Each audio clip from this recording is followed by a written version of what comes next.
let's see here.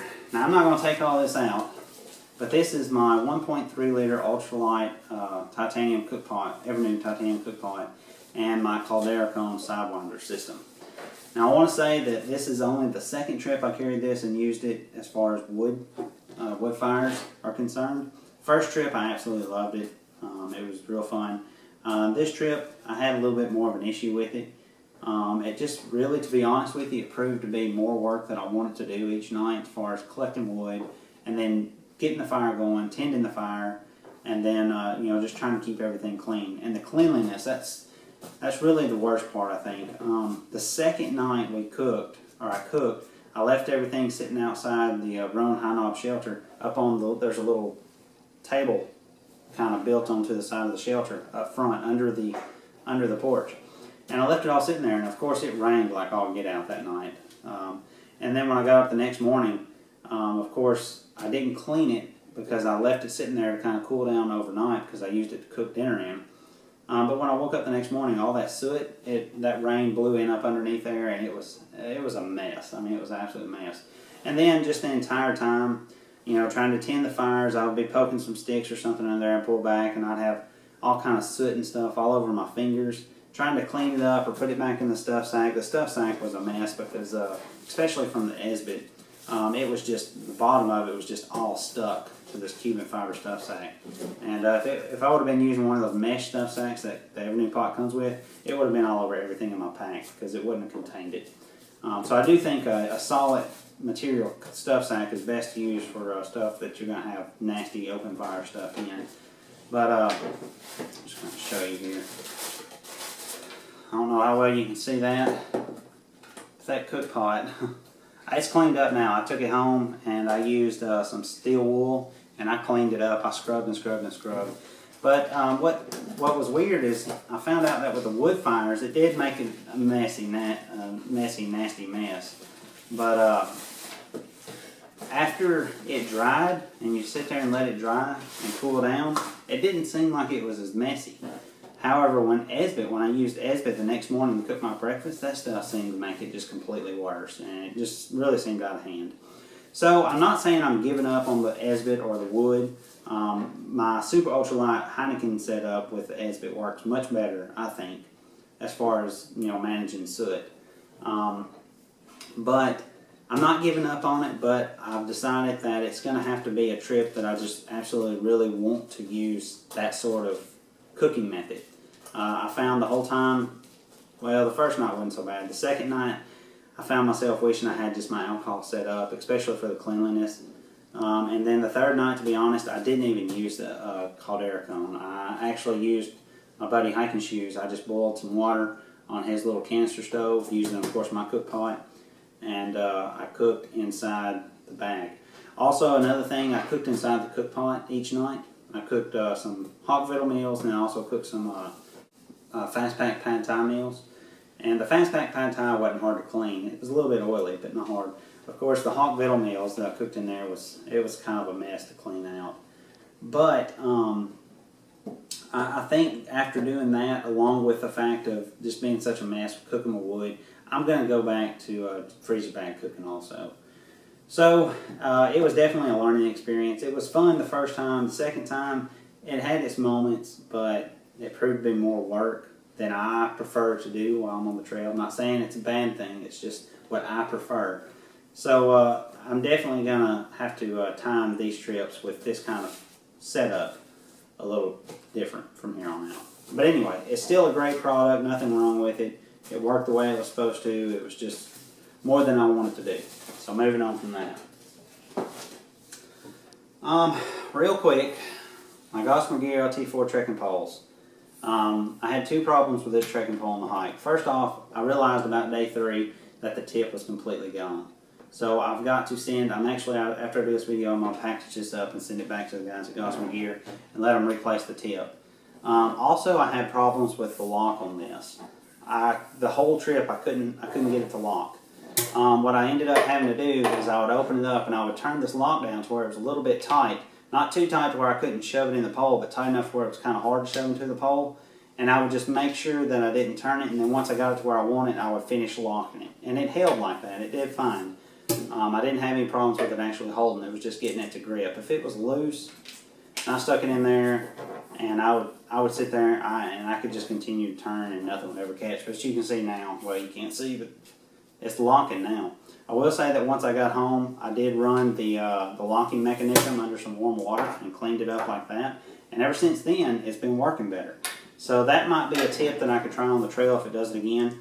I know I couldn't do it if I was just hiking down the trail, but typically I set my poles in the morning and that's it. I'm good until the nighttime. So maybe if it's having a hard time locking up, I could just take a little bit of extra hot water and pour over this and kind of clean it up and make sure it's all good and clean and put in there. But anyway, like I said, I am missing the tip, so I'm going to have to send this in to the guys at Gossamer Gear and let them replace the tip.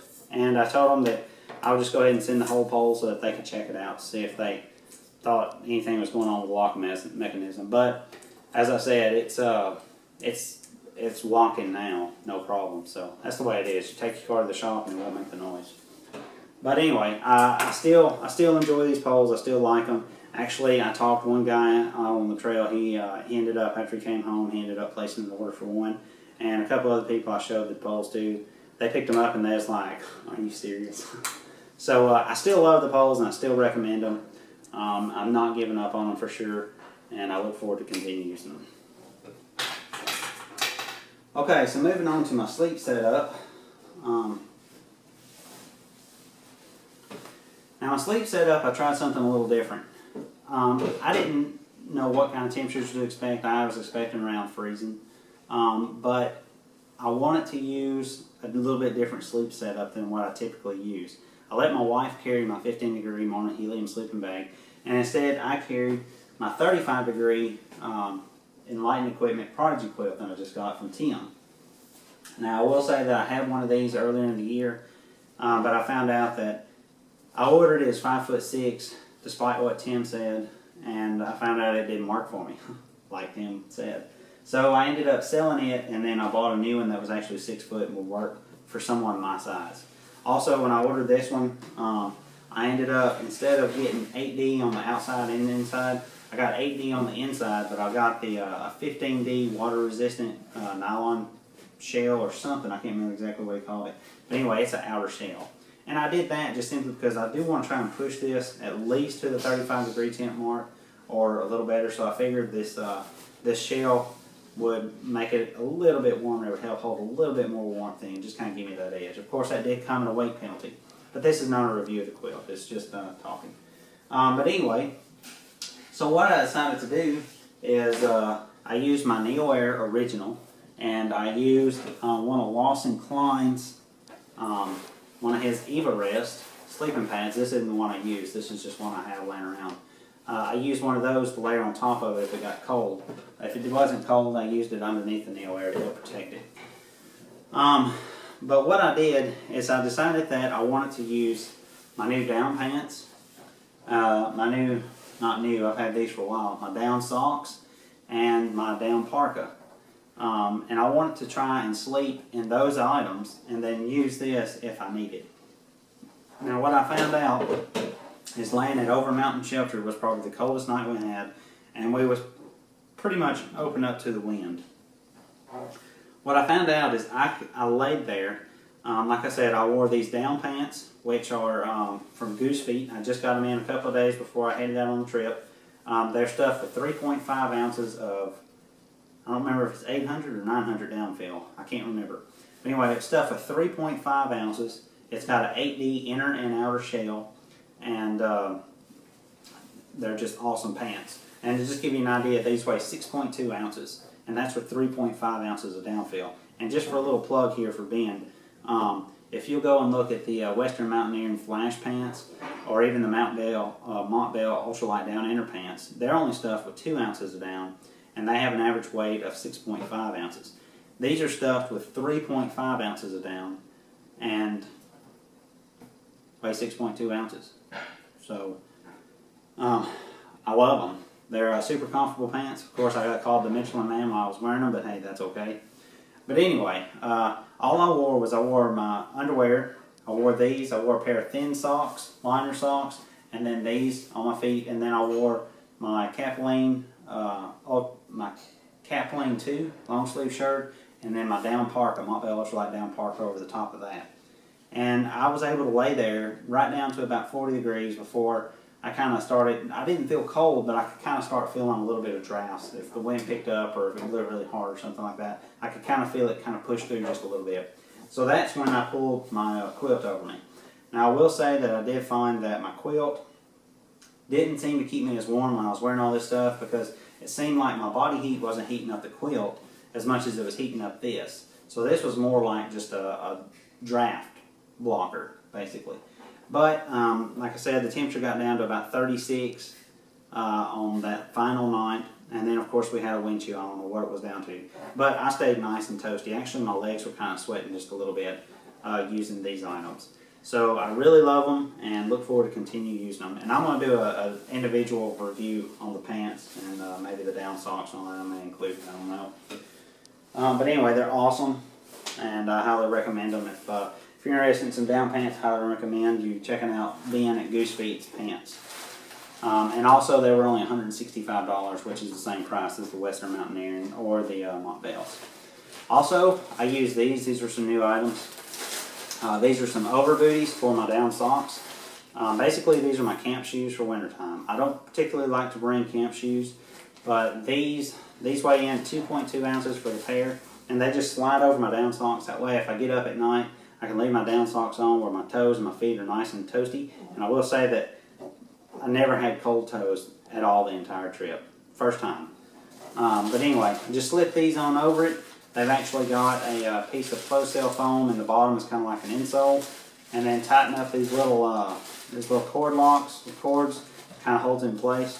And they work fine. Now I'll admit it's a bit slippery. If you're going up a hill or down a hill, you really got to be careful, because especially with those down socks, mine are M50, and they slide around awfully bad inside these. So that's one thing to say about them.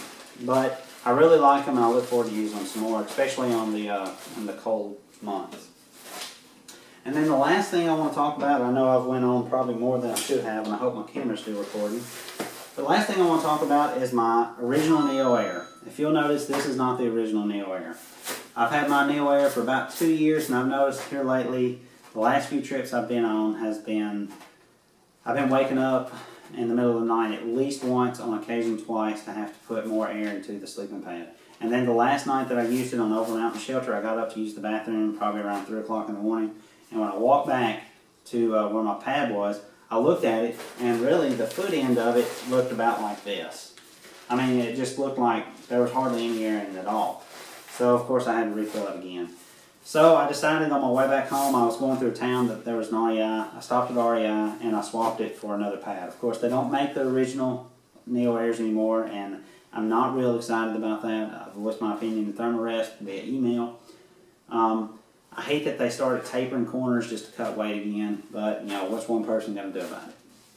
But anyway, the other one wasn't holding air, so I decided to swap it for the XLite because it was comparable. And I knew that since they cut the corners on the XLites, there's no way I could have worked with the regular. So I ended up having to get a large, which is what I have here. And this thing weighs in at 15.5 ounces.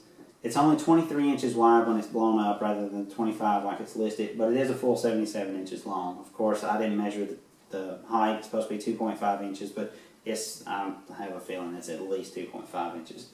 I like to use my sleeping pads when they're blown up pretty tight, actually. That's the way I prefer them. I don't like them to be kind of less filled and floppy. That's just the way I like them. So I was having some issues with my original NeoAir. But anyway, I haven't tried this one out on the trail yet, but I'm just saying this because I finally had to give up my NeoAir. And I've really been a fan of my NeoAir for the last 2 years that I've had it. And I just hope that this one will work out for me. Already right off the bat, it's almost 2 ounces heavier, but it does offer a little bit more width so I can rest my arms on the sides. So that is a little bit of an improvement. However, the end of it's still so narrow that if I spread my legs out, I can feel my feet hanging off the sides. But anyway, I'm not going to get into that. So anyway, that's just a few thoughts on some of my gear that I carried with me on this trip. If you have any comments or questions, feel free to post them below, and I'll do my best to get back to you and respond to those. And I appreciate you for watching. Until next time, see ya.